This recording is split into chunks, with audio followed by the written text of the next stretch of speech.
Hi, you've probably come across the term hookup culture, which is essentially a culture in which men and women see each other as, I suppose, sex objects, as opposed to relationship objects, romantic objects, and come together in order to purely have sex. Essentially, a hookup is like a date, except there's no actual dating. You don't go into a restaurant, you just go to the other person's house and have sex. And you may be familiar with how the contemporary hookup culture derives from a previous dating culture that existed in the 1990s and before that, and how, I suppose, the dating culture is a degenerate form of the marriage culture that existed in the 1950s, for example. I'm not going to go into history very much, but I wanted to talk about the role of women, I suppose, in generating the current hookup culture, and essentially how through their role they have degraded the idea of community, and not just the idea but actual communities within the Western world, to the extent that currently Western countries, the people in Western countries feel much more isolated from each other than they were in previous, I suppose, eras. So essentially the hookup culture is the ideal breeding ground, if I can use that term, for female hypergamy. Hypergamy, as I've talked about in a previous video, being the tendency of women to be attracted to high status males and exclusively them. What happens is that on college campuses, for example, women report that they are completely unattracted to this is from only one study, I suppose, to more than half of all men on campus, even though they themselves, that's the women, make up about 60% of the people on campus, so they can't exactly be extremely choosy. Well, actually they can be, because it's in their nature, they're hypergamous.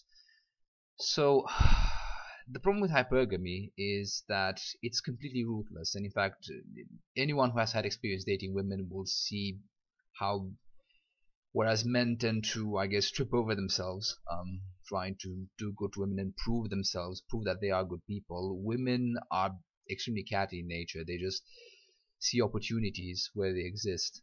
It's a bit like when Confucius talked about the superior man and the mediocre man, how the superior man pursues righteousness and the mediocre man pursues advantage. Women pursue advantage when it comes to their relations with men. So in light of this, in light of their interest in a small number of men, the hookup culture pretty much allows them to get away with chasing after these men and just dumping everyone else, or brushing everyone else aside. It unfortunately also destroys civilization, as I want to talk about here.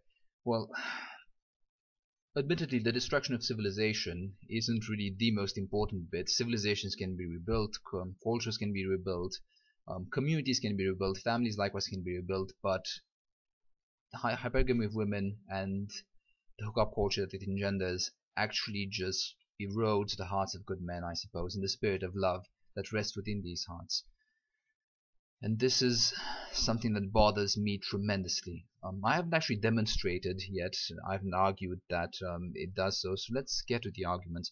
Well, basically, think about how families actually form. Think about how people come together if they actually want to build a family. The ideal case, certainly.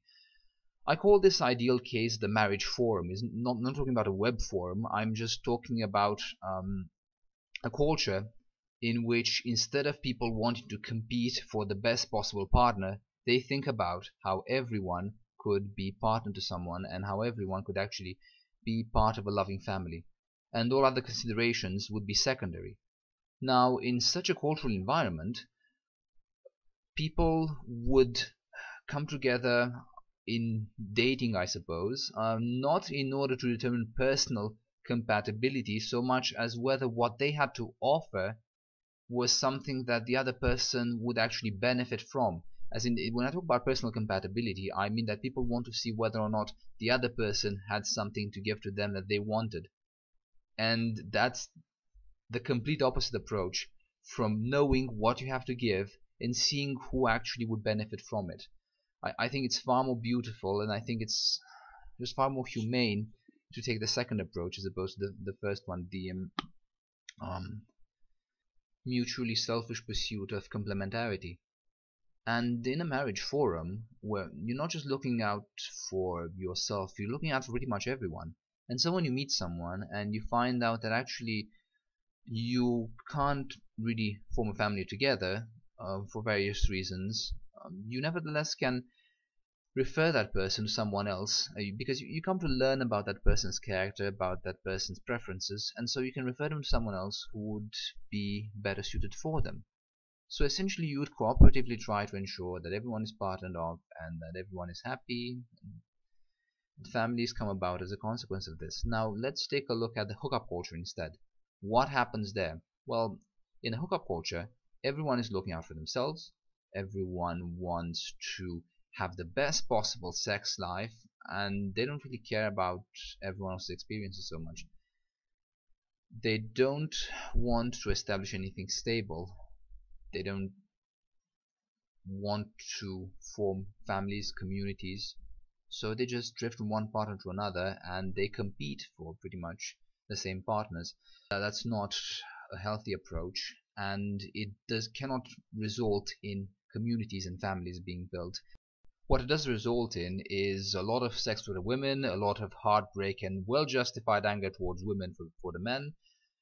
And it's true that people do grow out of the hookup culture eventually, but when they do so, it's only because they can't sustain it any longer, because they either are getting old, well, women are getting old and ugly eventually. At the age of 30 they would decide to settle for someone, or because they suddenly feel that they need children. But the craving for children tends to come far later for women, as far as I've read, than their peak fertility years. So as a consequence, real large families, if families at all, do not form quite as much as they used to, for example, back in the 1950s. But it's not just about, I suppose, number of children. There's a difference between having children and having a family. When you set out to have a family, you actually set up to be part of something greater than yourself. When you set out to have children, you just want to create children, which you may see as extensions of yourself, as independent beings, but nevertheless, you don't actually see the institution of the family, and you don't actually want to take part in it to belong to its fold, I suppose. Likewise for communities. And if people don't actually want to come together to create families and communities, they're not going to form themselves at all. Now, because of the fact that we don't have communities, it becomes very difficult for those of us who want to find a reliable, I guess, romantic partner, someone who could become a wife or a husband, to actually do so, because in a hookup culture you're really tossed into a jungle. I mean, you might know the people you're hooking up with through your acquaintances, but you really don't know them very closely. Whereas when you have a community, you can actually you know the people you're dealing with. When you approach them, in a sense, you have some expectations towards them, and you also know that these people, if they ever do anything bad towards you, it's going to be known within the community. In the hookup culture, there's no such thing. Things are far more anonymous among people looking to hook up. So there is a certain sense of order in communities that allows people to safely engage in trying to build profound relationships that are meaningful and loving, as opposed to just one night stands. You know, there's a huge investment in love compared to just loveless, heartless sex, and those wanting to pursue that investment need the sort of vetting and the sort of safeguards provided by communities, because otherwise, as was in my case, one can run into a lot of scumbags. Certainly, I think there are far more female scumbags than male scumbags out there. So, and likewise, because of hypergamy, the vast majority of women can be considered scumbags.